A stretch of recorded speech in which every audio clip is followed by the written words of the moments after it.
I have a good question. What's the best Teenage Mutant Ninja Turtles theme song? Mine's kind of a wild card. What's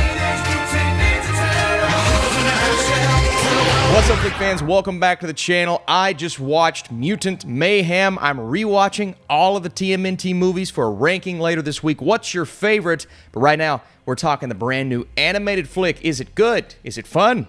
Let's talk about it. After years of being sheltered from the human world, the Turtle Brothers set out to win the hearts of New Yorkers and be accepted as normal teenagers. Their new friend, April O'Neil, helps them take on a mysterious crime syndicate, but they soon get in over their heads when an army of mutants is unleashed upon them. This movie is rated PG for sequences of violence and action, language, and impolite material.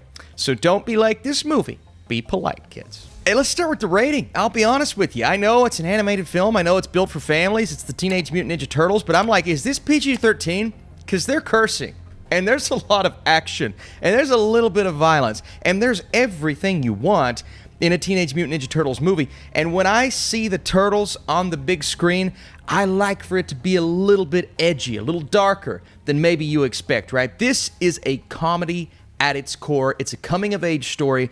It is built for teenagers because the voice cast for Turtles, they're actually being played by teenagers. It's not adults. It's not 20-something-year-old men.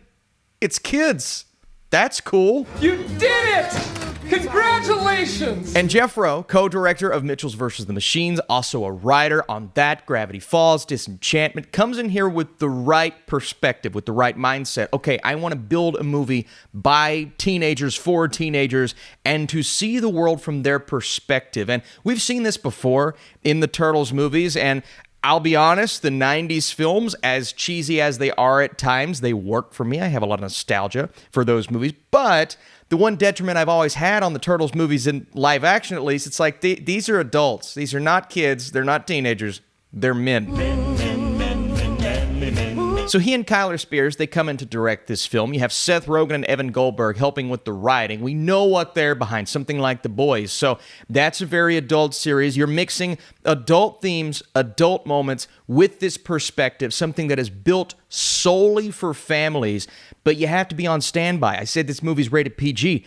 It did feel like it was pushing those boundaries at times, but it never goes overboard. It's the perfect balance of a movie for everyone. Maybe not the youngest of kids. There were a lot of really young kids in there, and it got dark. But I'll be honest, I've missed movies like this. I've missed animated films. You know, you grow up with the Saturday morning cartoons in the late 90s, early 2000s, and especially those who grew up in the 80s, not afraid to push the limits, push the boundaries. And TMNT, like, it's not going overboard with that, but it's edgy. And I appreciate that. And then you have these 4 young actors coming in here providing the voices, and you hear them in the trailer. It's like, are they too young?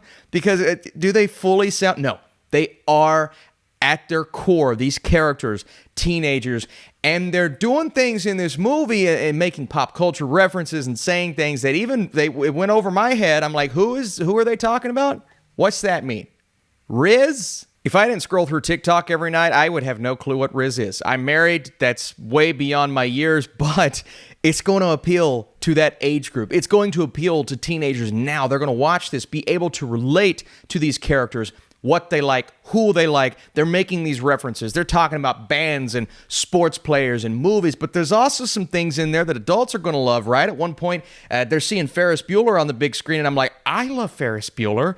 My dad's going to get that reference. He's going to love this movie as much as I love this movie, and I'm going to love it as much as the kids love it, and every age group is being appealed to in this film. And the way this script is working, it's so brilliantly put together because it has somewhat of that Lego movie pacing where it moves really fast and they're making all of these pop culture references, but we also get some downtime with the Turtles. And to be honest with you, as much fun as the action is in this film, my favorite parts of the film are when the Turtles are all talking to each other, at each other, over each other. It's the back and forth.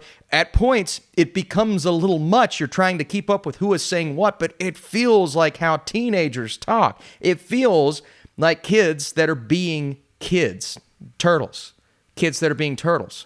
That's weird. You're really weird. And that's where I wanted to start with this review, because while I can't fully relate to everything that they're saying and certain things go over my head and what do these words mean that the kids say, that's just me being a stubborn old man. Well, we'll show you, old man! So as a viewer, I'm willing to embrace that because I know the target audience is going to absolutely love it. And Seth Rogen said before the movie started in this little behind-the-scenes thing, we allowed the cast to say things that they felt were appropriate and relevant at this time. Nicholas Cantu, Brady Noon, Shamon Brown Jr., Micah, Abby, I have to give them all props and credit. A great job, and each character, they fit the tropes of what you know as Donatello, what you know as Michelangelo, and those little nods, and the idea of riffing on the tropes that we know from the Turtles, right? Donatello, he's like, I have a stick. What am I going to do with this stick? And that's a gag all throughout the film. It's something I've always noticed about Donatello. It's like, what's he going to do with that stick? But obviously the character makes use of it, but it's also playing it for the comedy, yet it's not shoehorned in the film. Some issues that people have with certain other franchises, how they just try to be funny all the way throughout.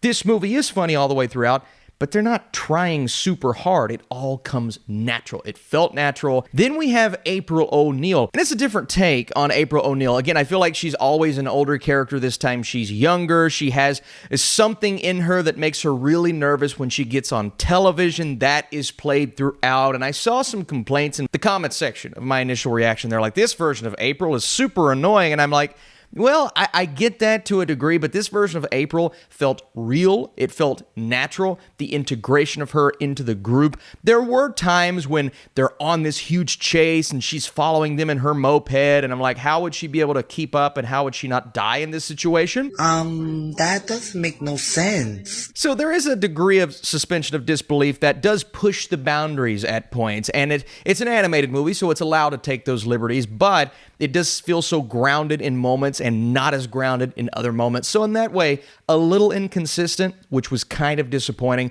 but it didn't fully affect me because anytime I started to feel that way, you're having so much fun, there's a crazy action scene, but more importantly, build this world visually and story-wise to where you can take advantage of animation and the different forms of animation. My God, I love the art style. I love the way they approach the visuals. Of course, you're going to make those comparisons. Mitchell's versus the Machines, Spider-Man Across the Spider-Verse, Puss in Boots. It's not the same style, but they have different animation styles all throughout the movie. And any time we're in the midst of an action scene or a car chase or a big creature running through New York, man, you're having such a good time because you are locked in on the visuals. The attention to detail here, it's some of the best I've ever seen in an animated movie. And the supporting cast, the mutants, right? It's Mutant Mayhem. We get to see all of these different characters approaching them in a very different way, but voices like John Cena and Seth Rogen, they feel natural. Giancarlo Esposito, not even a huge role, but a recognizable voice.